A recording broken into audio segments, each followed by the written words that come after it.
시장의 단기적인 파도, 그리고 그 아래 흐르는 장기적인 가치. 이 둘 사이의 간극을 보는 건 참 흥미로운 것 같아요.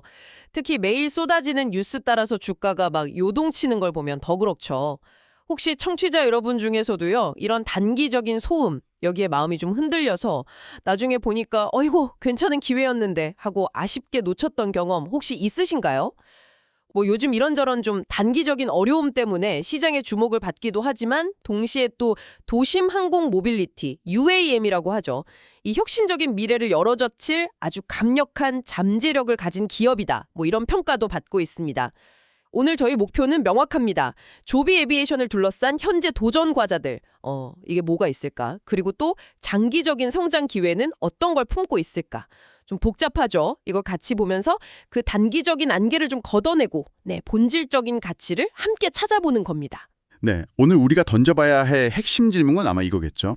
조비 에비에이션이 그냥 하늘 나는 택시라는 그럴듯한 컨셉, 이걸 넘어서서 실제로 이 도심 이동이라는 산업 자체의 판도를 정말 근본적으로 바꿀 수 있는 그런 게임 체인저가 될 수 있을까 하는 점입니다. 이 질문에 대한 실마리를 찾으려면 과거에 좀 비슷한 길을 걸었던 다른 혁신 기업들, 그 발자취를 따라가 볼 필요가 좀 있을 것 같아요. 특히 그 전기차 혁명을 이끌었던 테슬라. 이 테슬라의 초기 성장 과정하고 비교를 해보면서 조비가 지금 현재 어느 지점에 서 있고 앞으로 또 어떤 길을 가게 될지 이걸 가늠해보는 분석의 틀, 이걸 활용하면 꽤 유용할 것 같습니다. 그거 흥미로운 접근인데요. 테슬라와의 비교 분석. 네, 여기서부터 시작해보죠. 지금이야 뭐 테슬라가 혁신의 대명사처럼 됐지만 처음부터 이렇게 탄탄대로였던 건 아니잖아요. 그죠? 특히 2010년에 나스닥 상장하고 나서 직후부터 한 2013년 무렵까지 이때 테슬라 초창기를 돌아보면 정말 아슬아슬했어요. 기술 완성도에 대한 의구심도 있었고 그리고 무엇보다 재정적 불안정성이 너무 심각해서 월스트리트에서는 거의 뭐 문제아 취급을 받았으니까요. 네, 맞아요. 그 당시 시장 분위기가 생생합니다. 비판 목소리가 정말 거셌죠. 예를 들면 한 번 충전해서 갈 수 있는 거리가 너무 짧다. 아니면 배터리 가격이 이게 말이 되냐. 너무 비싸서 대중화는 절대 불가능하다. 이렇게 비싼 차를 누가 사겠냐. 수익성 절대 못 맞춘다. 심지어는 매년 수천억 원씩 적자 내는 회사가 어떻게 살아남냐. 뭐 이런 비관론이 아주 팽배했습니다. 실제로 테슬라 주가는 상장하고 나서도 꽤 오랫동안 $10 안팎, 거기서 그냥 지지부진했어요. 투자자들 입장에서는 정말 속 터지는 시간이었을 겁니다. 맞아요. 모델 S가 2012년에 나오고 나서 어느 정도 가능성을 좀 보여줬는데 그 이후에도 상황이 뭐 극적으로 확 나아지진 않았죠. 2014년부터 한 2018년 사이 이때도 테슬라는 여전히 그 의심의 눈초리를 벗던 시기 아니었나요? 바로 그 점이 중요합니다. 모델 S, 그리고 그 이후에 모델 X가 시장에 나오면서 기술력은 어느 정도 입증했지만 회사를 둘러싼 불안감은 이게 쉽게 가시질 않았어요. 흔히 말하는 생산지옥, 프로덕션 헬이라고 불릴 만큼 심각한 생산 차질 문제, 이게 계속 발목을 잡았고요. 네. 그리고 대규모 투자가 계속되니까 적자 경모는 오히려 더 커졌습니다. 주가는 잠깐 반짝하는가 싶다가도 다시 그냥 곤두박질치기 일쑤였고 투자자 커뮤니티는 거의 뭐 패닉 상태에 빠지기도 했었죠. 월가에서는 테슬라 파산 예측하는 보고서가 심심찮게 나왔습니다. 정말로요. 일부 유명 공매도 투자자들은 테슬라를 거의 폰지 사기에 비유하면서 곧 무너질 거다 이렇게 공공연히 떠들고 다녔으니까요. 와, 정말 살얼음판을 걷는 듯한 시기였네요. 이런 걸 보면 혁신 기업한테 이런 의심의 시기라는 건 혹시 피할 수 없는 그런 경향이 매우 강하다고 봅니다. 새로운 기술, 또 새로운 비즈니스 모델이 기존의 질서를 막 흔들려고 할 때 시장은 본능적으로 저항하고 의심하게 되는 거죠. 특히나 막대한 자본 투자가 필요하고 또 가시적인 성과가 나오기까지 시간이 좀 오래 걸리는 산업일수록 이런 의심의 골짜기는 더 깊고 길어지는 경향이 있습니다. 테슬라 경우가 바로 그랬던 거죠. 하지만 테슬라는 결국 그 의심의 골짜기를 건너서 대반전을 이뤄냈단 말이죠. 2019년 이후에 그 극적인 변화는 진짜 드라마틱했습니다. 네, 결정적인 전환점들이 몇 개 있었습니다. 우선 중국 상하이 기가팩토리. 이게 예상을 훨씬 뛰어넘는 속도로 완공되고 가동되면서 생산량이 폭발적으로 늘어나기 시작했어요. 이게 이제 규모의 경제를 가능하게 했고 동시에 끊임없는 배터리 기술 혁신을 통해서 일회 충전 주행거리는 늘리고 생산 비용은 낮추는 데 성공했죠. 그렇죠. 여기에 더해서 그 완전 자율주행 FSD 기술에 대한 기대감이 커지면서 테슬라가 단순한 자동차 제조사가 아니라 AI 기술 기업이다 이렇게 재평가받기 시작한 것도 아주 중요한 모멘텀이었습니다. 시장의 불신이 점차 확신으로 바뀌어간 거죠. 이 테슬라의 롤러코스터 같은 여정, 이게 오늘 저희가 조비를 분석하는 데 시사하는 바가 참 큰 것 같습니다. 정리를 좀 해보자면 혁신 기업은 초기에 엄청난 회의론과 변동성에 시달릴 수밖에 없다. 하지만 만약 그 기술과 비전이 진짜라면 결국 산업의 지형을 바꾸고 그 과정을 인내하면서 함께한 장기 투자자에게는 정말 어마어마한 보상을 안겨줄 수 있다. 뭐 이런 거네요. 그리고 우리가 과거 테슬라에서 봤던 그 단기적인 주가 폭락이라던가 부정적인 뉴스들, 이런 건 결국 거대한 장기 성장 곡선 위에서는 그냥 작은 점들에 불과했다. 이런 교훈을 얻을 수 있겠네요. 네, 아주 정확한 지적이십니다. 단기적인 시야에 갇히면 정말 숲을 보지 못하고 나무만 보게 될 위험이 크다는 걸 테슬라가 아주 생생하게 보여줬죠. 자, 그럼 이제 이 테슬라라는 거울을 통해서 오늘의 주인공 조비 에비에이션을 비춰볼 시간입니다. 현재 조비가 처한 상황이 여러 측면에서 과거 테슬라가 겪었던 어려움과 상당히 닮아 있다. 이런 분석이 많더라고요. 청취자 여러분께서는 이런 유사성을 어떻게 보고 계신가요? 조비는 과연 제2의 테슬라가 될 수 있을까요? 여기서부터는 이제 조비가 직면한 구체적인 도전 과제들을 하나씩 좀 면밀히 살펴봐야 합니다.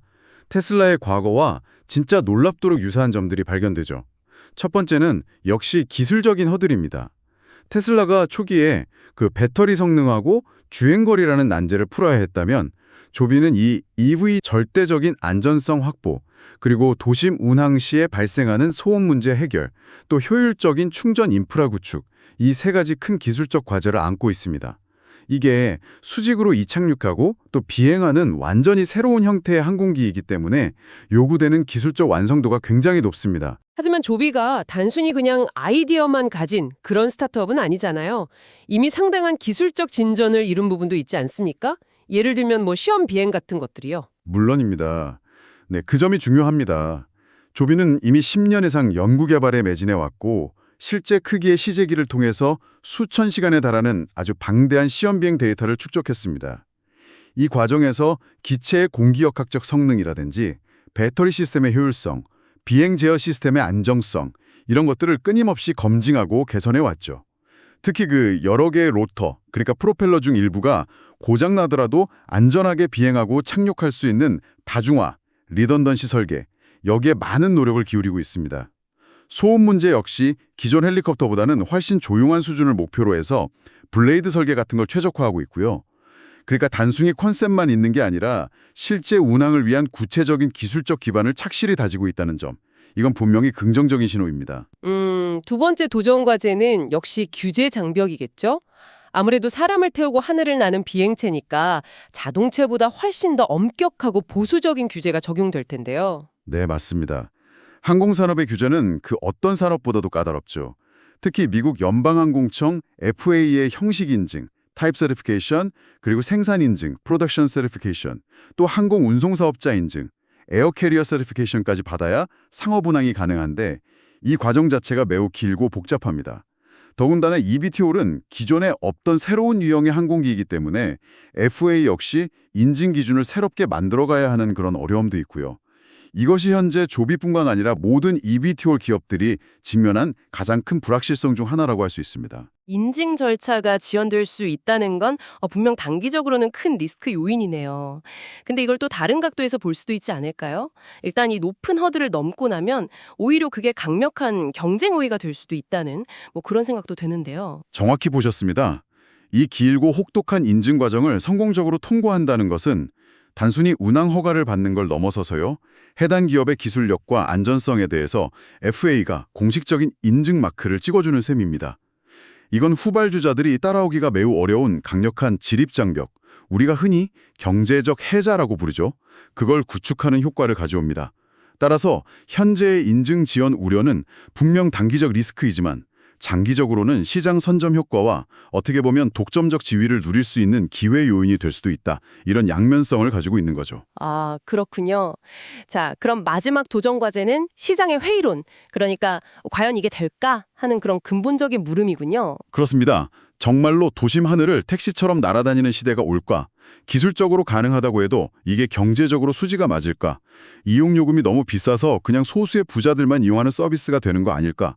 소음이나 안전 문제 때문에 주민들 반대에 부딪히지 않을까? 충전소나 이착륙장 같은 인프라는 도대체 누가 어떻게 구축할 것인가? 등등. UAM 상용화에 대한 수많은 의문과 회의적인 시각이 존재합니다. 이건 사실 테슬라 초기의 전기차에 대해서 쏟아졌던 질문들하고 본질적으로 다르지 않아요. 새로운 산업을 개척하는 과정에서 필연적으로 마주하게 되는 뭐랄까? 통과 의례라고 할 수 있겠죠. 자, 이렇게 만만치 않은 도전 과제들을 살펴봤는데요. 그럼에도 불구하고 조비 에비에이션이 주목받는 이유는 분명히 강력한 성장 기회들이 있기 때문이겠죠. 네, 여기가 정말 흥미로워지는 지점입니다. 조비가 가진 구조적인 성장 동력은 무엇이고 또 이것이 단순한 희망사항이 아니라는 근거는 어디서 찾을 수 있을까요?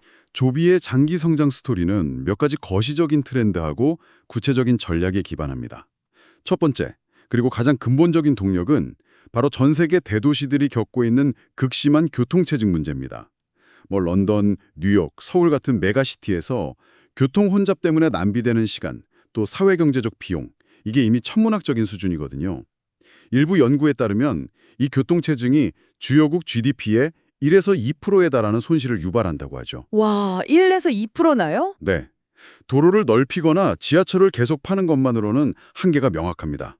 이때 3차원 공간인 하늘길을 활용하는 UAM, 이게 훨씬 빠르고 효율적인 대안이 될 수 있다, 이런 기대감이 커지고 있는 거죠. 도시의 고질적인 문제를 해결할 수 있는 잠재력. 이게 가장 큰 시장 수요를 창출하는군요. 또 다른 기회 요인은 뭐가 있을까요? 두 번째는 시대적인 요구라고 할 수 있겠습니다.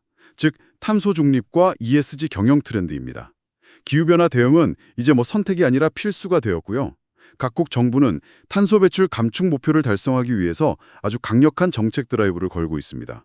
특히 교통 부문에서의 친환경 전환, 이게 핵심 과제 중 하나죠. 조비의 2% 전기로 구동되기 때문에 운항 중에 탄소 배출이 전혀 없습니다. 네, 이게 내연기관 기반의 항공기나 자동차에 비해서는 확실한 강점이고요.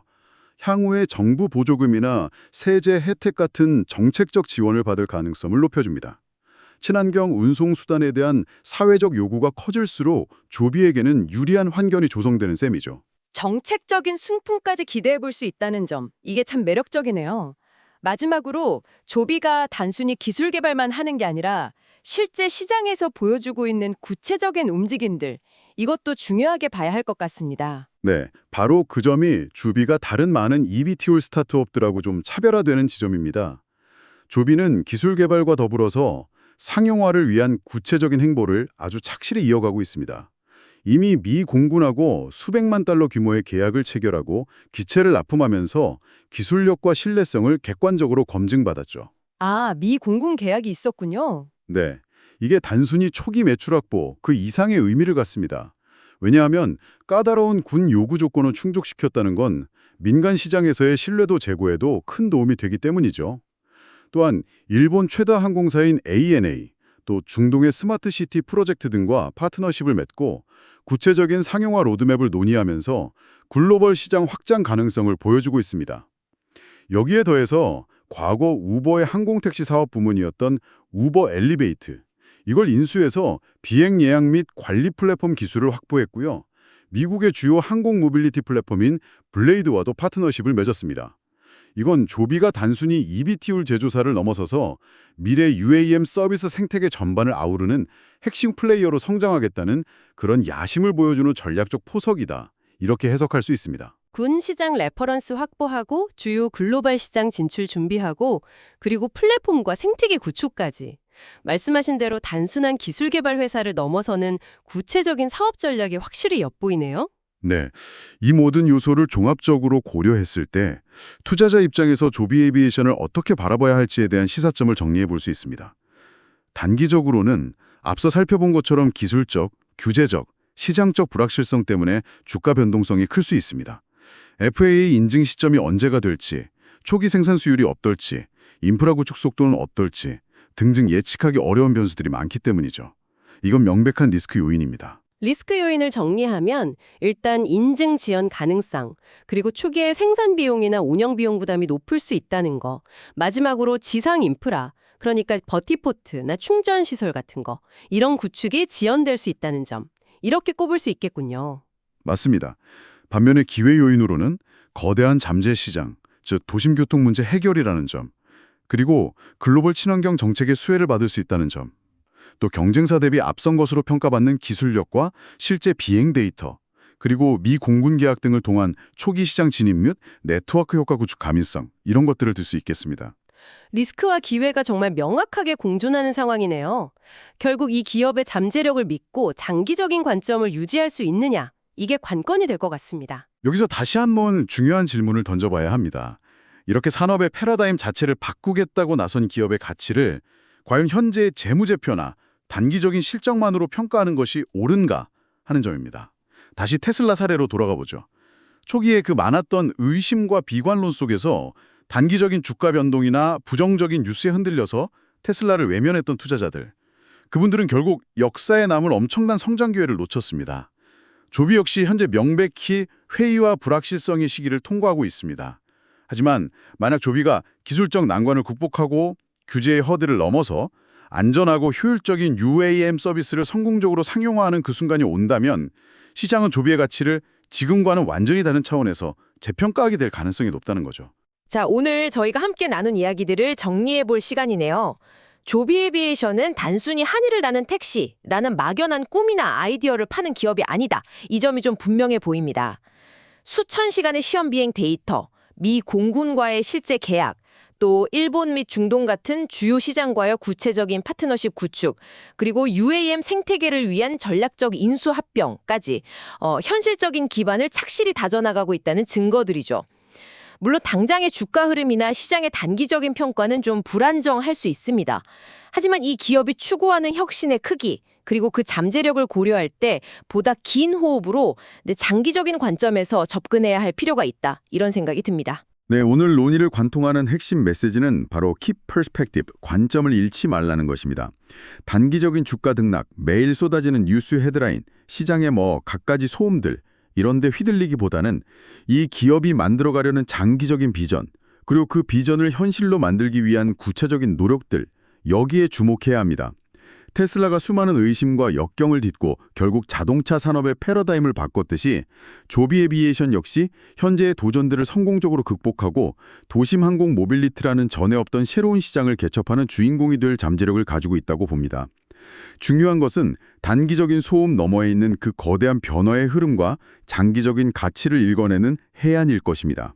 오늘 저희가 깊이 들여다본 이 조비 에비에이션처럼 어쩌면 지금 당장은 여러 단기적인 어려움이나 시장의 오해에 그 가치를 제대로 인정받지 못하고 있는 그런 또 다른 혁신 기술이나 기업들이 우리 주변에 있지 않을까요? 그리고 청취자 여러분 스스로에게도 한번 질문을 던져보시면 좋겠습니다. 여러분은 혁신 기업이 겪는 성장통으로서의 일시적인 어려움과 그 기업이 가진 근본적인 한계나 어떤 위험 신호, 이것을 어떤 기준으로 구분하고 판단하시나요? 오늘 저희와 함께한 이 분석을 바탕으로 앞으로 조비 에비에이션이나 혹은 다른 혁신 기업들을 바라볼 때 어떤 점들을 더 주의 깊게 살펴보시겠습니까? 이런 고민들이 어쩌면 미래의 기회를 포착하는 데 중요한 실마리가 될 수 있을 것입니다.